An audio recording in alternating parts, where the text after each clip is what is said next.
सध्या आपण क्रांतीनगरमध्ये आहोत. क्रांतीनगर म्हणजे एअरपोर्टच्या अगदी बाजूला आणि मिठी नदीच्या शेजारीच, म्हणजे दोन्हीच्या या दोन एअरपोर्टची भिंत आणि मिठी नदीची भिंत लागून असलेला जो मधला भाग आहे, इथे येण्यासाठी देखील एक पूल आहे आणि तोच भाग म्हणजे क्रांतीनगरचा भाग. आणि क्रांतीनगरचा भाग आज पूर्णपणे जलमय झालेला आहे. इथल्या 180 घरातल्या लोकांना स्थलांतरित करण्यात आलेलं आहे. आत्तापर्यंत 350 लोकांना स्थलांतरित केलेलं आहे.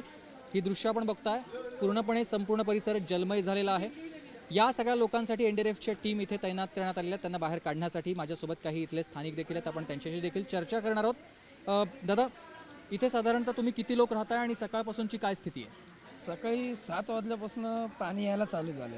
पाऊस झाल्यानंतर तर 4 दिवस झालं पडतोय, पण हर वर्षी पाऊस 1-2 दिवस पडला 24 घंटे तर पाणी भरायचं. पण आता सध्याला तर पाणी 3-4 दिवस भरलं नाही, पण आज सकाळपासून पाणी यायला चालू झालं. अच्छा. पवईचं पाणी कसं, पाऊस जास्त होतं, अगर पवई तलाव ओव्हरफ्लो झालं तर पाणी इकडे आमच्याकडे यायला चालू होतं, कारण आमची जागा आहे ती खाली.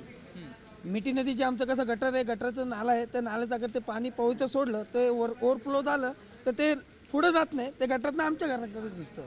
दरवर्षीची ही स्थिती असते, पाणी जास्त झाल्यानंतर, पाऊस जास्त झाल्यानंतर. मग तरी देखील तुम्ही लोक इथे का राहताय? आता आम्ही ना इथे खूप जुने रहिवासी आहेत, खूप जुने रहिवासी आहेत आम्ही इथे. तर आहे ना, आमचे वडील तर मतलब 50 वर्षापासून तर असतीलच इकडे.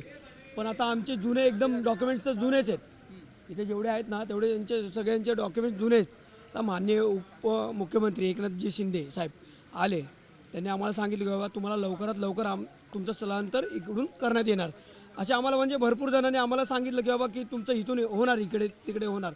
पण आता मिठीनं आता पवईचं पाणी इकडून सोडल्याच्या नंतर ते क्रांतीनगरमध्ये आतमध्ये पूर्ण पाणी फिरतं, वरती नाही फिरत. वरच्या साईडला तर क्रांतीनगरच्या साईडला फिरतं पाणी.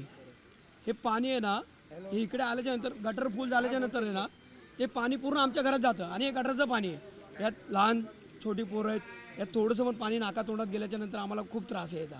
हादसे बी झालेत या पाण्यामुळं. किती पाणी असं जास्त पिल्यावर पाण्यामुळे मेले बेत. नाकातोंडामध्ये पाणी गेले नॉर्मल गोष्ट नाही आहे, कारण घाण पाणी आहे.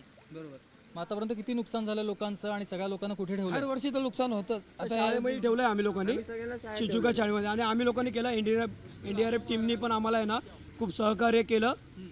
आणि आमचे स्थानिक आमदार आमचे दिलीमामा लांडे ते पण आलेले, ते पण येऊन बघून गेले. बरं, मला सांगा, आता एनडीआरएफच्या टीमनं तुम्हा सगळ्यांना बाहेर काढलेलं होतं, इथले लोक सगळे बाहेर गेलेत, पाण्याचं आता पुन्हा पाणी भरतंय, पण तुम्ही लोक सगळे पुन्हा आत का येत आहे जर तुम्हाला पुन्हा बाहेर काढलं जातं तर? काय की इथं चोऱ्या माऱ्या भरपूर होतात.